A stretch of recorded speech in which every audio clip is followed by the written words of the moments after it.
Chapter 4, Circling the Drain.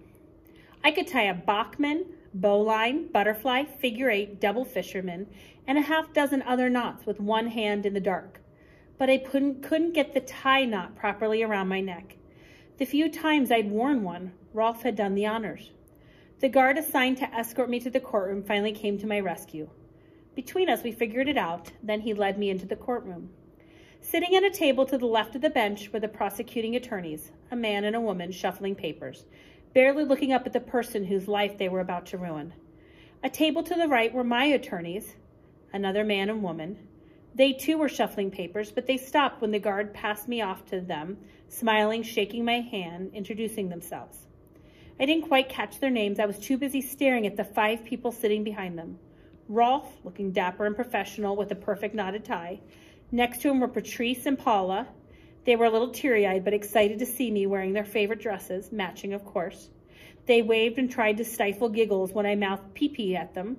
Don't get me wrong, I wasn't in a joking mood at the moment, but I felt the twins could use a boost. They'd been through enough in the past few days. Next to the twins was my mom, looking worried, but distinctly more relaxed than she had at JDC the day before. Maybe this was because of the guy sitting next to her, although I doubt it. His name was Joshua Wood, arguably the greatest mountaineer in the world. He was also my father. I hadn't seen him in 7 years.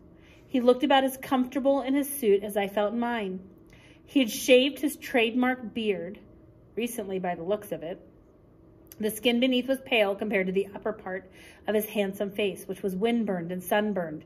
His lips were chapped and his nose was peeling, giving him the overall look of someone who dug themselves out from under an avalanche. His eyes were the same pale blue as my mother's. He gave me a nod and a smile, which I was too stunned to return. "All rise," the bailiff said, startling me out of my stupor. One of the attorneys turned me around and gave me a dazzling smile. I expected her to say, "Love the tie," but what she said instead was, "Don't say one word unless I tell you to. Act remorseful." She was obviously my lead attorney, and I thought her name was Tracy. The judge, a tough-looking guy with a white crew cut, took his seat behind the bench and made us stand a few seconds more before nodding at the bailiff. "Be seated," the bailiff said with a slight quiver in his voice. My mom was right. The judge was going to eat me up and spit me out. He put on a pair of reading glasses and went over some notes, then started reading the charges aloud.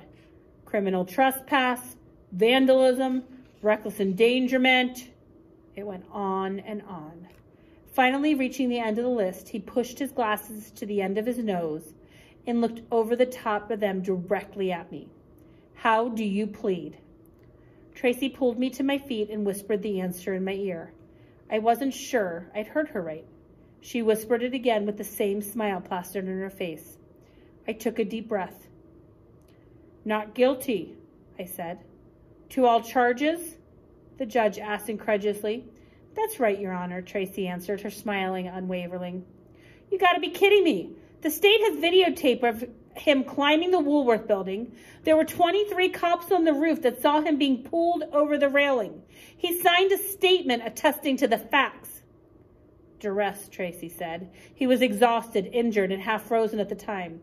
"Oh, please, this kid was received absolutely every consideration the system can offer, including delaying this arraignment. Now, what's this all about?" "We want to go to trial," Tracy answered.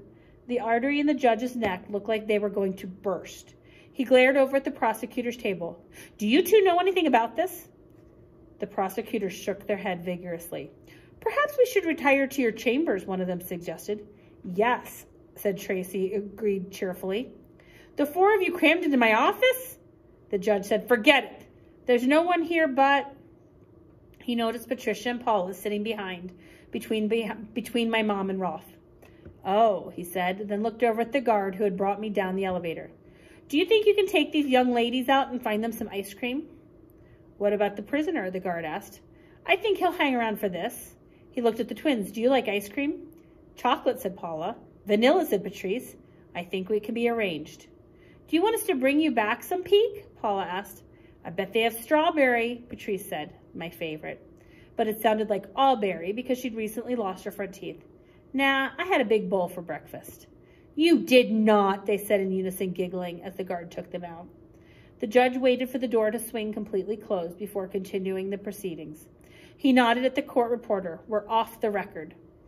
She turned off her recorder and stopped typing. "It's just us now," the judge continued, looking at Tracy. "You know as well I do we don't want to go to trial with this. It's turned into a media circus. A boy was killed 2 days ago. I'm sure you and Peek and his parents don't want this to happen again." "Of course not," Tracy said. "But by the same token, I can't let my client be unfairly incarcerated because the media is out of control. This whole thing has not been handled well by the police department or the mayor's office." The judge looked at her for a moment, then looked over at the prosecutors. "She makes a good point. What do you think?" The older of the two prosecutors, the woman, stood. "Prior to the arraignment, we offered a plea bargain of 2 years with 6 months off for good behavior. 18 months is a pretty good deal considering the charges." "Not if you're serving it," I thought, but it was better than 3 years. Tracy picked up a sheet of paper from the table. "In the last 5 years, 15 adults have been arrested for climbing skyscrapers in New York City. The longest sentence has been 6 months, and several of these climbers served no time." She looked up at the prosecutor. "We can beat this in court. We're going to trial." The prosecutor gave her a sour look. I felt the drain being plugged, but it wasn't watertight yet. "What's your bottom line?" the judge asked. "A fine with probation and no time served," Tracy answered. "Forget it," the judge said gruffly. "What if we can arrange for Peek to leave New York today? Out of sight, out of mind, out of newspapers, no interviews, the story dies because the story's gone. Poof."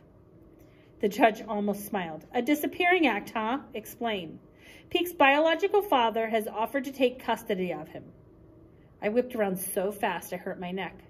My father had gotten to his feet. "I take it you're the father?" "Yes, sir, Joshua Wood." "The climber?" "Yes, sir." The judge glanced at Rolf and Mom and then looked back at Joshua. "Mr. Wood, how much time have you spent with your son lately?"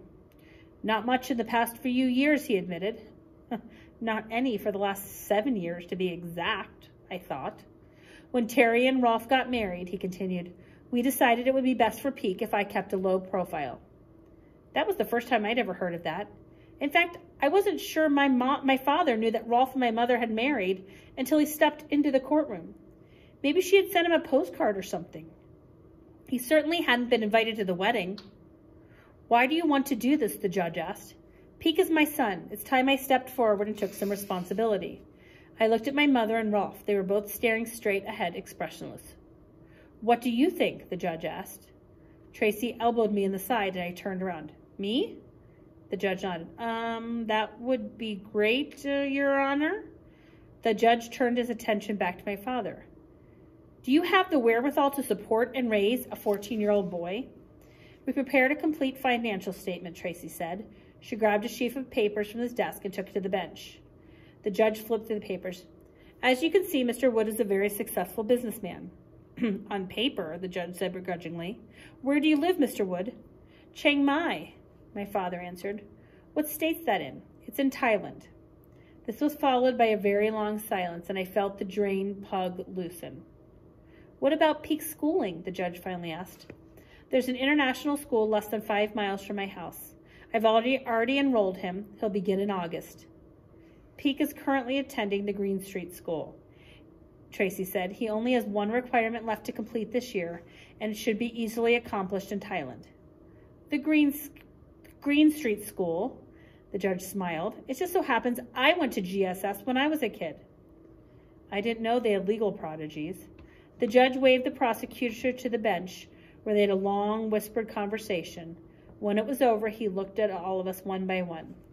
"All right, this is what we're going to do. Peek, you are on probation until you reach the age of 18. If during that time you break the law in the state of New York, thus violating your probation, you will immediately serve out the rest of your time in juvenile detention facility. Do you understand?" "Yes." "Furthermore, the court fines you $150,000. My shock must have shown, because the judge put up his hands for me to calm down. "The money will be held in escrow by the state and returned if you fulfill the terms of your probation. I assume you can scrape the money together." "No problem, Your Honor," my father said. My mother and Rolf concurred. "If I'm going to cut Peek loose, you have to make this look good. I'm putting a gag order on all of you. You are not to discuss any aspect of this case with the media or anyone else, especially the refundable fine. We want to discourage people from copying Peake's idiotic stunt. In other words, we want this to go away. He looked at Tracy and me. Poof, he said.